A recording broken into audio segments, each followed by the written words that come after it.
من مست ملنگ ڈرامے میں دکھایا جاتا ہے کہ کبیر خان اور سکندر خان کا آپس میں آمنا سامنا ہوتا ہے۔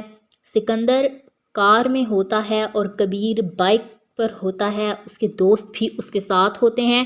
دونوں ایک دوسرے کے آمنے سامنے آ کر اس طرح سے ڈٹ جاتے ہیں۔ کبیر سکندر کو دیکھ کر خاموش ہو جاتا ہے، اپنے آپ کو کنٹرول کر لیتا ہے، لیکن سکندر سمجھتا ہے کہ شاید مجھے دیکھ کر کبیر ڈر گیا ہے۔ وہ اس کو کہتا ہے کہ تم نے مجھے دیکھ کر یہی سمجھانا کہ چلتی ہوئی گاڑی آ رہی ہے، کیا ابھی نیچے دے دے گی؟ تو کبیر ہنسنے لگتا ہے، کہتا ہے کہ تمہیں اتنی بڑی خوش فہمی کیسے ہو سکتی ہے، اتنی بڑی غلط فہمی کیسے ہو سکتی ہے، میں نے تو ایسا سوچا ہی نہیں۔ کبیر اتنا زور سے کہکا لگاتا ہے کہ سکندر بھی خوف سے گھبرا جاتا ہے۔ دوسری جانب دکھایا جاتا ہے کہ کبیر بار بار اپنی گرل فرینڈ کے چکر کاٹتا ہے، اس کو یہ نہیں پتا کہ وہ اس کی دشمنوں کی بیٹی ہے۔ حقیقت میں سکندر کی سسٹر ریا سے کبیر خان کو محبت ہو گئی ہے۔ کبیر خان اس کو اپنی زندگی میں ایڈ کرنا چاہتا ہے، اس کو اپنانا چاہتا ہے کہ وہ اس کی لائف میں آ جائے، لیکن یہ بات ابھی تک کبیر خان نہیں جانتا کہ وہ اصل میں لڑکی کن کی ہے۔ جب اس کو یہ بات پتہ چلے گی تو کیا کبیر خان کی محبت اس کے لیے وہی جذبہ رکھے گی یا تبدیل ہو جائے گی؟ دکھایا جاتا ہے کہ کبیر اپنے فیملی کے ساتھ بیٹھا لنچ کر رہا ہوتا ہے اور مسکرا رہا ہوتا ہے۔ اس کی ماں، اس کا بھائی ٹیبل پر اس کو کہتے ہیں کہ تم اتنے زیادہ کیوں مسکرا رہے ہو؟ اس مسکراہٹ کے پیچھے ایسا کون سا دکھ ہے جو تم چھپا رہے ہو؟ اس کی ماں کہتی ہے کہ دکھ نہیں ہے، شاید یہ وہی لڑکی ہے جو یہ ہمیں دکھانا چاہتا ہے۔ کبیر اپنی ماں کو، اپنے بھائی کو ریا کی تصویر دکھاتا ہے اور ان سے کہتا ہے کہ آپ لوگ اس کے گھر رشتہ لے کر جائیں۔ کبیر کی ماں جیسے ہی ریا کی تصویر دیکھتی ہے تو حیران رہ جاتی ہے، کبیر سے پوچھتی ہے کہ کیا تمہیں اس لڑکی نے خود کہا ہے کہ میری طرف رشتہ لے کر آؤ یا اپنی ماں کو بھیجو؟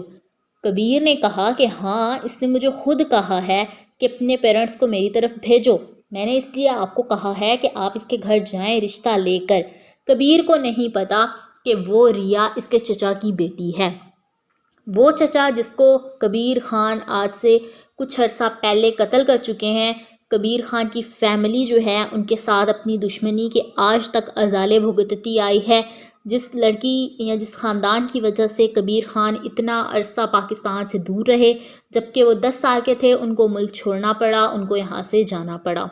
ڈرامے میں دکھایا جاتا ہے کہ کبیر خان کی والدہ جاتی ہیں اس کے گھر، ریا کے گھر رشتہ لے کر، اس کی فیملی جو ہے حیران رہ جاتی ہے، ریا کی بہن اتنی پریشان ہو جاتی ہے کہ آخر کار دشمنوں کی ماں آج ہمارے گھر کیوں آئی ہے؟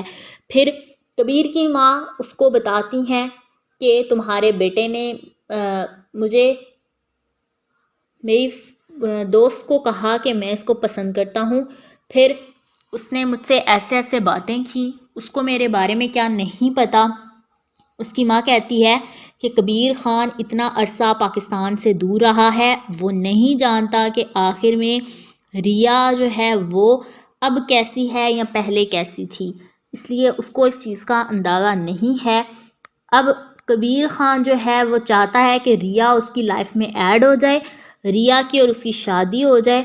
اب ہم چاہتے ہیں کہ ریا جو ہے وہ ہمارے کبیر کی دلہن بنے۔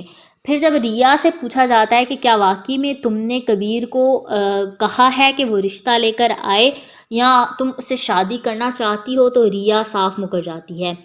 کبیر کو کشف کا نام بتایا گیا اس کے دوستوں نے، اور ریا جب پرپوزل جاتا ہے تو وہ شکل دیکھ کے ہی جانا تھا۔ اس کی ماں ریا کا پرپوزل لے کر جاتی ہے، جب ریا ریجیکٹ کر دیتی ہے، کبیر کی ماں واپس جاتی ہے، اپنے بیٹے کو بتاتی ہے کہ ان لوگوں نے انکار کر دیا ہے۔ کبیر سن کر حیران ہو جاتا ہے کہ ایسے کیسے ہو سکتا ہے۔ پھر اس کی ماں اس کو بتاتی ہے کہ وہ ریا لوگ ہیں، وہ سکندر کی سسٹر ہے۔ کبیر کو جب حقیقت پتہ چلتی ہے تو وہ اپنے دوستوں کو پھر اچھا خاصا ڈانٹتا ہے، ان سے لڑتا ہے، ان کو کہتا ہے کہ تم لوگوں نے مجھے اس قدر دھوکے میں رکھا۔ اس کے دوست کہتے ہیں کہ یار، تم جس آگ کے ساتھ کھیلنے کی کوشش کر رہے تھے وہ آگ تمہارے ہی لگائی ہوئی ہے، وہ تمہاری بچپن کی منگیتر ہے جس کا تم نام بھی نہیں سننا چاہتے، لیکن تم نے اس کی تصویر اپنے والیٹ میں سجا رکھی ہے۔